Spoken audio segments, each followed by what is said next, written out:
Esto ha motivado una solicitud de réplica por parte del movimiento Más Cultura y el licenciado Martín Sánchez, quien es actualmente presidente de la Casa de la Cultura Núcleo de la SUAY y también candidato a la reelección. De hecho, la solicitud de una réplica no es necesario, nunca lo ha sido en este medio de comunicación, y menos a través de temas de carácter legal. Recordamos la antigua ley de comunicación, siempre abiertos a conversar de manera plural con todos los actores, y esto lo sabe el licenciado Martín Sánchez, a quien damos la bienvenida. Una serie de problemas que se van concretando en acusaciones de intentos de manipulación sobre este proceso se han dado, licenciado Sánchez. Importante conocer su punto de vista. Hola Gustavo, qué gusto saludarte, un saludo también a todas las personas que nos siguen a través de este medio. Sí, tienes toda la razón, Antena 1 siempre ha sido un espacio más bien abierto para que podamos conversar. No sé por qué lo llamaron como réplica, pero sí queríamos aclarar algunas cosas porque se toca mi nombre, se toca el nombre de mis compañeros, el nombre de una lista, de un proceso de la Casa de la Cultura, en una situación que evidentemente tiene fines electorales y que está siendo manipulada desde las miradas quizás propias de este tipo de procesos. Bueno, en primer lugar quisiera citar que en este momento ya no estoy ejerciendo como director provincial de la Casa de la Cultura. Yo realicé la entrega del cargo el 22 de julio, precisamente para poder postularme a la dirección. De hecho, ¿quién se encuentra a cargo al momento? En este momento se encuentra como directora provincial la compañera Carmen Joana López Tumbaco, quien fungía como primera vocal del directorio. Perfecto, sí, continúe por favor.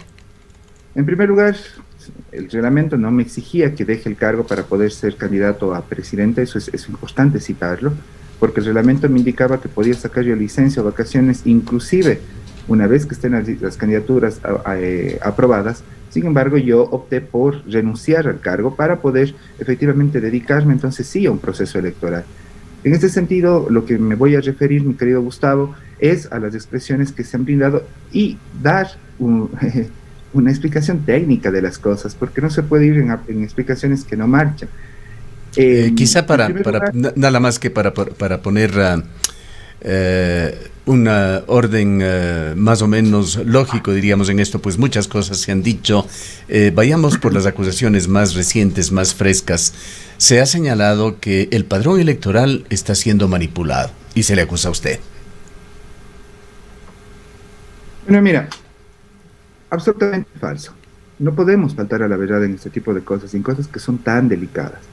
El artículo 29 del reglamento de elecciones, el cual nosotros fuimos opositores desde el inicio, porque considerábamos que solicitar esta carta a los compañeros del registro no era la mejor manera, era un retroceso desde mi punto de vista en derechos. Sin embargo, eso es lo que se aprobó en Junta Plenaria, lo aprobaron en la Nacional y nos era de obligatorio cumplimiento de los números. ¿El proceso cuál era?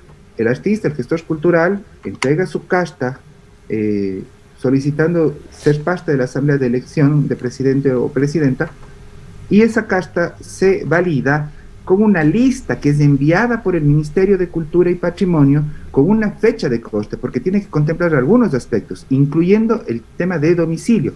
El mismo artículo 29 te dice que los cambios de domicilio se aceptarán hasta un año antes del tema de las elecciones. Entonces, aquí también lo que el señor Gerardo indica, que se solicitaba el certificado del registro, eso no es real, porque con lo que se validaba es con la lista que te envía el Ministerio de Cultura, que tiene la fecha en la que la persona fue validada y si efectivamente se encontraba domiciliada en la provincia a la cual está pretendiendo, en este caso, ser parte de ese padrón. En esto quizá vale la pena recordar, licenciado Sánchez, que hubo ya un problema anteriormente cuando se pretendían hacer las elecciones en mayo, de que se había exigido en ese momento adicionalmente la certificación del RUAC, que es una especie de RUC de los actores culturales, Además de eso, una carta de intención de participar, de votar en este proceso electoral, tema que fue eliminado, entendemos, por una intervención del Ministerio de Cultura. Y quizás, Martín, perdón, antes que continúe, muy buenos días, Martín, yo quisiera sumar a la inquietud de Gustavo que quizás este proceso se deriva de alguna manera de lo que ocurrió ya en el proceso eleccionario anterior, que le llevó a usted precisamente a dirigir la Casa de la Cultura aquí en el Azuay. Recordamos que en ese proceso electoral ya hubo una serie de cuestionamientos a quienes pudieron lograr de último momento inclusive inscribirse en el RUAC y poder ser parte de este proceso. Valdría la pena de alguna manera aclarar también quiénes votan, quiénes son miembros de la Casa de la Cultura, era antes así únicamente, ahora quiénes están en el RUAC y qué requisitos deben cumplir. Bueno, mira, lo que pasó hace 4 años, tenías una ley recién colocada, ¿sí? Y hubo mucha manipulación, sobre todo de qué era el RUAC. Y recordemos muy bien que la Casa de la Cultura en sí no estaba de acuerdo con el mecanismo del RUAC, porque hasta entonces únicamente podían ser parte de las votaciones los miembros correspondientes de la institución. Lo que el RUAC hizo es abrir una plataforma a nivel nacional, porque eso no es de Cuenca, es a nivel nacional, para que todos los artistas se registren voluntariamente. Esto es importante leer la ley, artículo 9, 10, 11 de la Ley Orgánica de Cultura. El registro de actores y gestores culturales, RUAC, es un registro que lo que permite es voluntariamente los artistas se registren para una serie de funciones que tiene el registro de actores culturales, ¿sí? Como lo que hoy tenemos, la participación en fondos concursables, el tema del 150% de deducción del impuesto a la renta y otros beneficios, y además para crear el sistema de información cultural. Y dentro de eso, como democráticamente debe ser, la institución que tiene un nivel de gobernanza con los artistas y gestores culturales tenga su participación a través de asambleas provinciales, como se registra en el artículo 157 de la Ley Orgánica de Cultura. Es decir, eso está en el marco de la ley. Lo otro, lo que se puede generar, sigue siendo un rumor y sigue siendo además un tema generado por los procesos electorales y en su momento los que se dieron hace 4 años. Entonces, a mí me parece sumamente difícil entender que se pueda criticar o se pueda juzgar a una persona que ingresa como artista frente a otra. Y eso sí es sumamente complejo. Un licenciado recién graduado de la Universidad de Cuenca tiene que tener el mismo derecho que tiene cualquier otro trabajador de la cultura. Y este era el problema. Él también ya tiene derecho en los procesos de gobernabilidad de la institución pública. Esa es la única diferencia y ahora se lo tiene. ¿Qué pasó? La Nacional, sí, desde mi punto de vista, también con fines electorales, puso esta carta de intención de voto que no fue eliminada. Lo único que logramos es que se amplíe el plazo para que durante un mes más la gente pueda ingresar las cartas. Yo sigo estando en oposición a la carta. Para mí lo ideal, y hubiera ahorrado todos estos problemas, hubiera sido que el padrón esté plenamente abierto y los 1.300 compañeros que estamos dentro del registro de actores culturales hubiéramos podido participar en la votación. Sin embargo, esto no se dio así y tenía que haber esta carta. Y esta carta es la que permitía que efectivamente la persona pueda ver. Lo que hicimos, que es lo que manda el artículo 29 del reglamento de elecciones, es como directorio, eso también es otra cuestión que quiero dejar sumamente claro, fue el directorio con quien diseñamos, en este caso, el procedimiento interno que implicaba la revisión de las cartas, revisar el nombre, el apellido de quien presentó la carta con el número de cédula, y si se encontraba en la lista que es remitida por el Ministerio de Cultura y Patrimonio, si es que esto estaba así, inmediatamente la persona era validada dentro del padrón. En el caso de no ser así, inmediatamente se solicitaba la información al ministerio de por qué esta persona no está. Inclusive una de las candidatas de otra lista no está constando en el padrón. ¿Por qué? Porque cuando hicimos la revisión, su nombre no estaba en la lista del Ministerio de Cultura y Patrimonio, hicimos la consulta por escrito al ministerio y el ministerio nos respondió que no se encontraba porque hasta hace un mes ella se encontraba registrada su domicilio en Chile. Por tanto, no estaba registrada en el marco de la SUAY. Y el artículo 29, en el último inciso, te dice que los cambios de domicilio pueden ser hasta un año antes. Entonces, claro, esa persona ya no está dentro del padrón, pero no es porque nosotros hayamos manipulado o se le haya intentado retirar. Esas son acusaciones serias, ojo, de carácter penal inclusive. Y como les indiqué a uno de los señores que interviene, fue que si es que tienen este tipo de acusaciones, háganlo directamente también en fiscalía.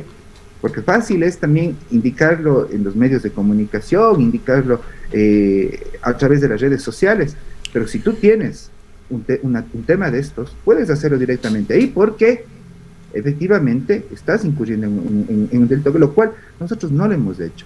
Se sumó la lista de miembros correspondientes de la Casa de la Cultura, que, valga decirlo, a nivel interno fue muy difícil porque lamentablemente todavía existen dentro de la misma institución funcionarias que limitan estos procesos. Licenciado Sánchez, yo quisiera preguntarle algo que también le planteamos al señor Gerardo Machado en la entrevista que transmitimos ayer, inmiscuyéndonos un poco en este tema de la cultura, pues ni de lejos somos actores culturales, aunque la respetamos y la apreciamos mucho.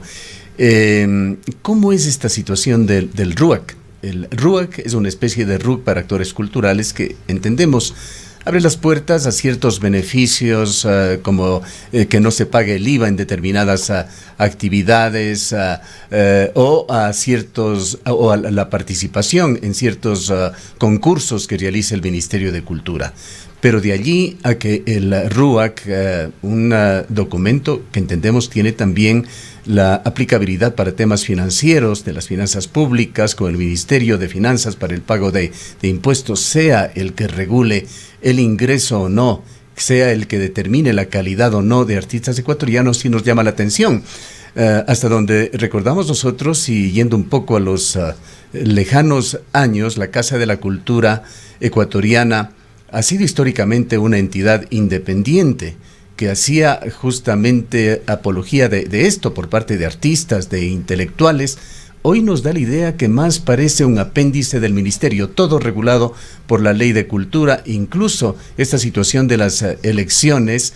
Entendemos que la ley es necesaria, que coadyuva a ordenar las actividades públicas y privadas, en este caso en el ámbito cultural, pero de allí a que coarte las libertades de asociación o de participación o ponga las normas para estas elecciones, sí nos llama un poco de atención. No sé hasta qué punto se ha discutido esto en este ámbito en el que, con el perdón de usted y de los actores culturales, reitero, nos inmiscuimos. Sí nos llama un tanto la atención.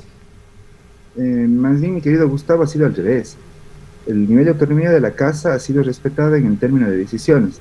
Claro, donde vos tienes dificultades en la autonomía de la Casa tiene que ver con la asignación presupuestaria que la hace directamente el Ministerio. Viene de la mano un manejo estrictísimo, que incluso ha sido motivo de protesta de la Casa de la Cultura, claro, aquí, que los propios arriendos de las propiedades de la Casa de la Cultura ecuatoriana, el núcleo de la SUEI, tienen que ir a Quito y no retornan. Eso viene del nivel superior, que es ya la estructura del Ministerio de Finanzas. Bueno, esa centralización del Estado que se dio con Rafael Correa no ha cambiado, y es por estas razones que nos llama la atención que esta situación siga similar. Espero estar equivocado. Pero, o sea, como te decía, es en parte porque en ese tema la Casa no tiene autonomía, porque mientras no tengas una asignación que esté establecida claramente y dependas de ese tema del Estado central y del Ministerio de Finanzas y de esa política de finanzas, sí, te quita autonomía. Pero en el término de decisión y en el término de las cosas que han pasado ahora, es plenamente responsable la Casa de la Cultura. El reglamento lo hizo el Ministerio de Cultura, lo hizo la Casa de la Cultura ecuatoriana en su junta plenaria. Lamentablemente, precisamente, la mayoría de directores provinciales que son afines a Restrepo, que además sabemos que está incidiendo en las candidaturas locales, que eso también en algún momento habrá que analizarlo, ¿no? Ellos son quienes desarrollan y con mayoría hacen la aprobación de este reglamento, en el cual se incluye el tema de la carta de intención de voto, que el Ministerio de Cultura actual, no el anterior, el actual, se opone e intentó quitarla. Pero en una junta plenaria que fue inclusive pública, se demostró cómo este grupo de presidentes que responden a otro tiempo y que responden servilmente al señor Restrepo, permitieron que se mantenga. Por eso decía yo que lo único que lograron. En la contraparte, y para ser equitativos en esto, también debemos citar al señor Machado, que decía ayer también sobre la misma pregunta sobre el RUAC, que más bien ha democratizado la cultura, que antes persistía una política elitista en la Casa de la Cultura que dificultaba mucho convertirse para un artista o un actor cultural en miembro de este organismo. Ahora mira, para cerrar la parte anterior y colindar con lo que tú dices.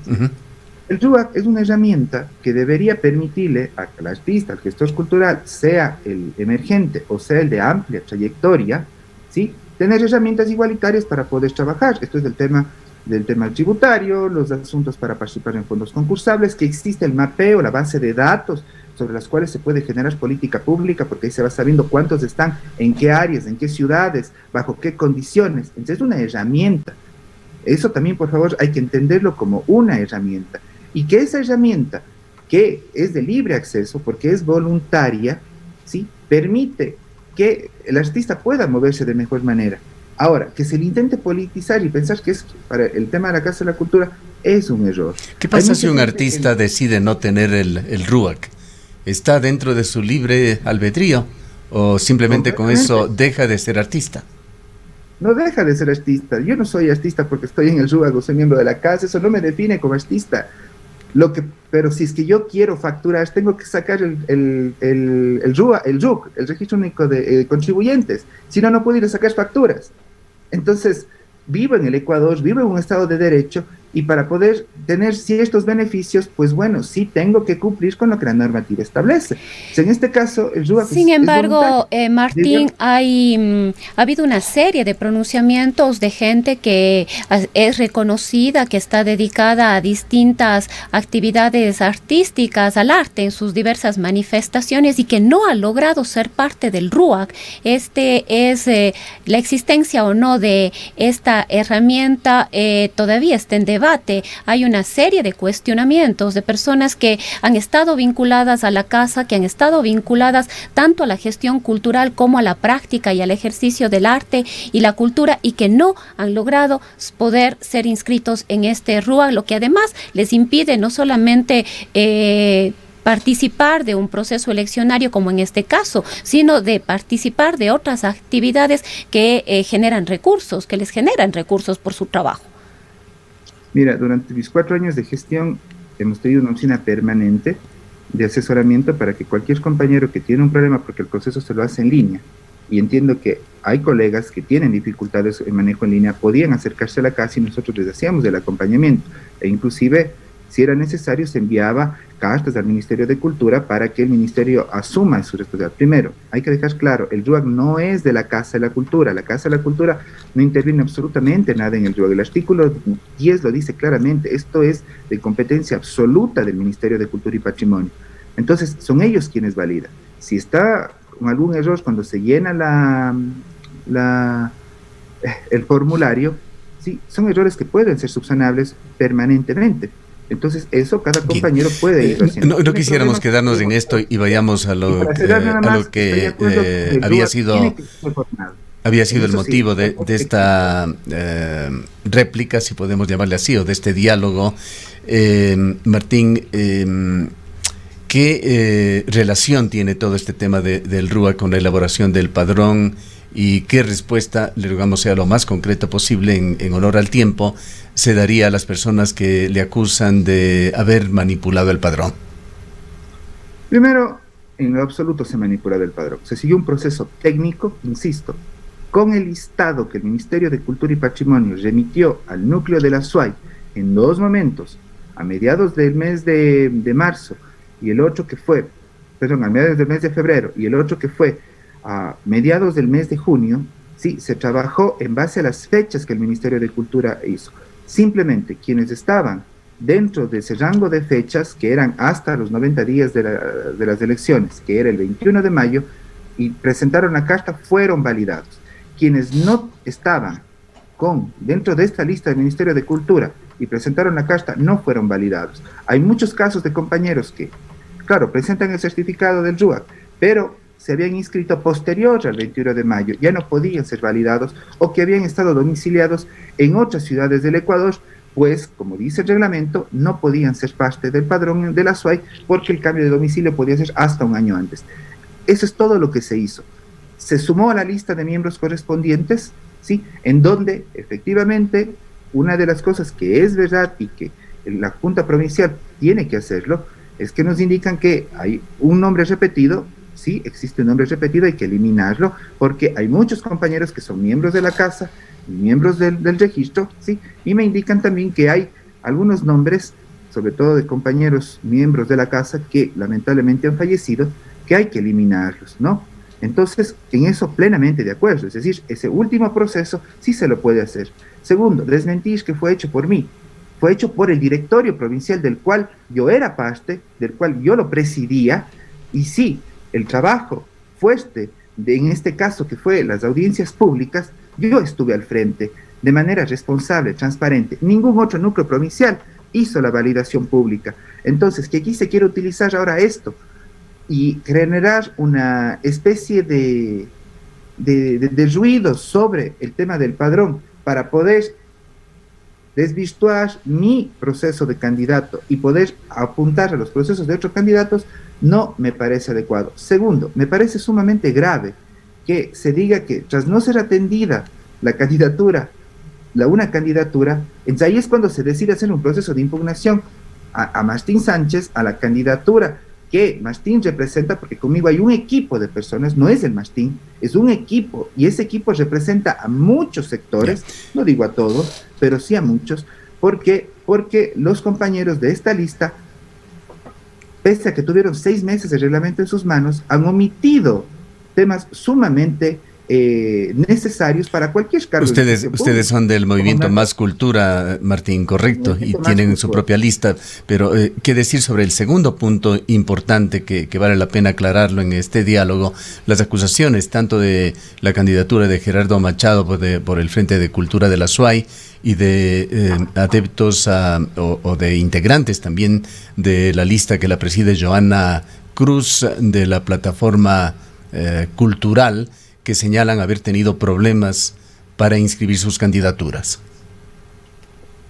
Mira, de la señora Joana Cruz no he escuchado que haya tenido ningún problema en inscribir su candidatura, no se ha sabido nada. En el caso de la otra lista es muy claro, el reglamento dice, y ojo, que este es un tema que para cualquier fondo concursable, para cualquier cargo público, para cualquier convocatoria pública de un GAD, así como del Estado, te pide tener el certificado de no tener impedimento laboral con el Estado, que eso lo emite el Ministerio del Trabajo, es un trámite que te toma 2-3 minutos en línea y que tú lo puedes hacer. Si estoy siendo candidato, es lógico que revise que no tengo impedimento laboral y que no me entere cuando me están validando mi candidatura que tengo una deuda en el SRI. Eso yo tenía que haberlo resuelto hace 1 o 2 meses antes. Entonces no me puedes culpar a mí por las omisiones que tú generas dentro de tu proceso. Si te dice claramente que no puedes tener o no puedes dar más de 2 pensiones alimenticias, esas son parte de las inhabilidades, no puedo, pues yo no... Ahora, Gerardo Machado dice que él había estado con una deuda que no se había enterado, que no llegaba a $1, que eran unos pocos centavos de dólar. Puede ser 1 centavo, como pueden ser 1000, pero tú tenías la obligación semanas antes de ser candidato de revisar. Eso te toma 2-3 minutos, podías entrar, lo haces en línea, lo puede hacer cualquier ciudadano. Y esto no hizo Gerardo Machado.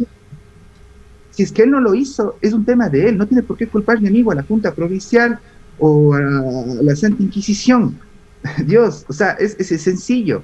Tú tenías que revisar que tú no estés incumpliendo ninguna inhabilidad. Eso entras al sistema, ves, y si lo tenías, pues ibas, pagabas, sabes que una deuda en el SRI te toma de 4 o 5 días, estás en lista blanca y listo, tenías tu certificado, pero lo haces la semana previa.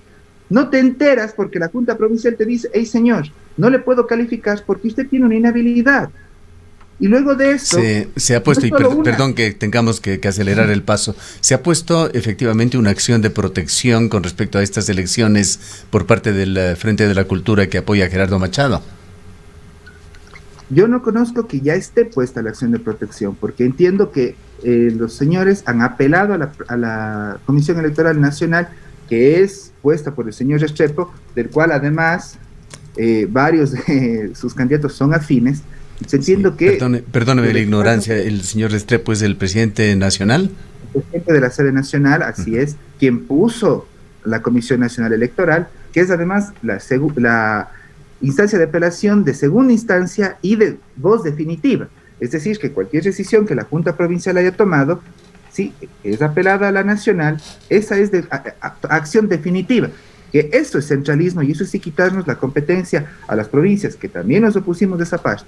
Pero bueno, seguramente la candidatura del señor Machado será calificada porque efectivamente resolvió su problema con el SRI, que insisto, debió resolverlo antes, pero luego de eso tienen dos problemas más. Un candidato tiene una deuda amplísima de pensiones alimenticias, más de un año.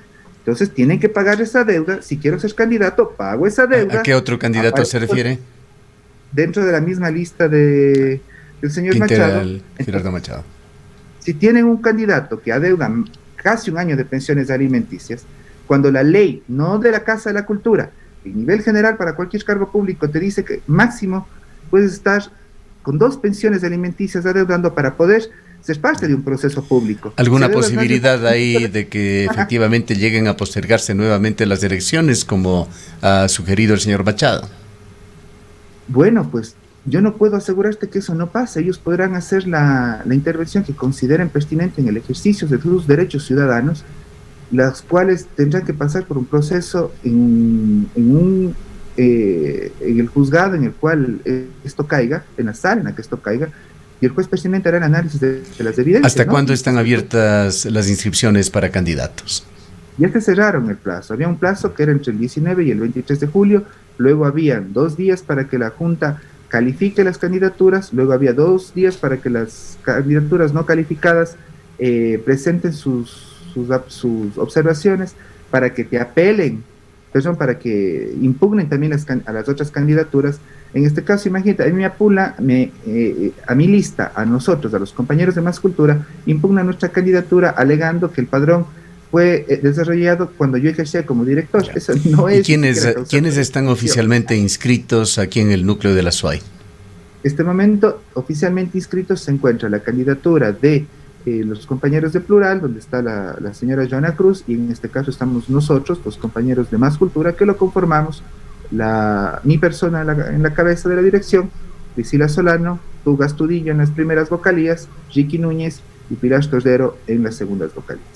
Por el momento, Frente por la Cultura está fuera.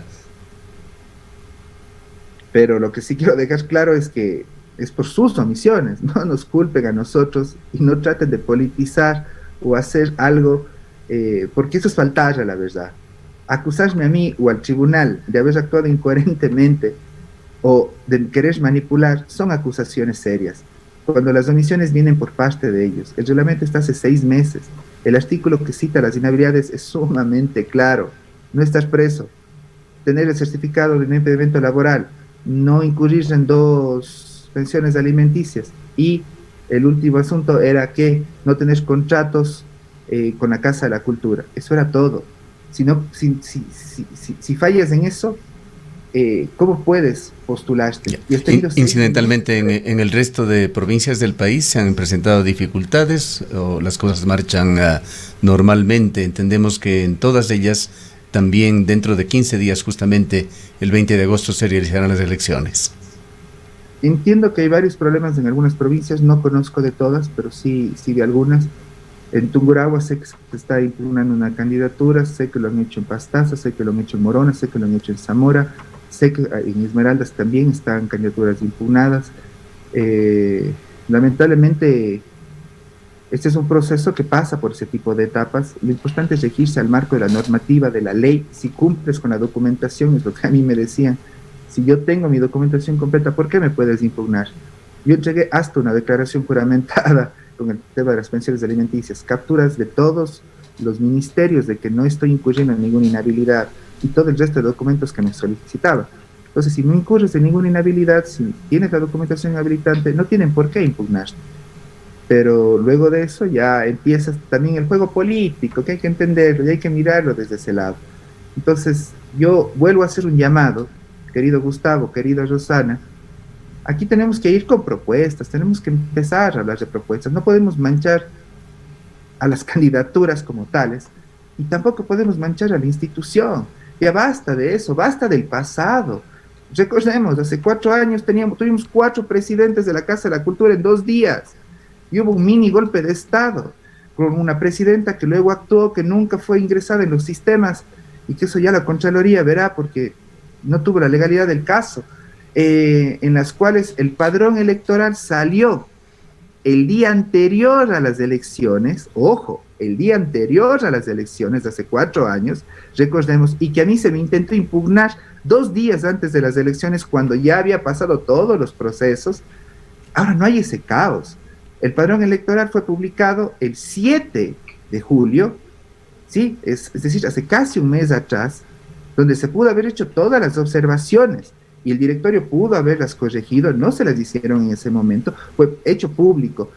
Cuando estuve en la dirección provincial, indiqué, y ustedes lo pueden revisar, ccasoy.gov.es, que se publicaba en tiempo real y con la documentación para descarga de todas las personas, todo lo que pasaba referente al proceso electoral, de tal manera que todos estén plenamente informados. Se subieron las listas del RUAC para que todas las candidaturas tengan chance de verlas, lo que no pasó en otras provincias. Bien, aquí el tiempo se nos ha agotado, licenciado Sánchez.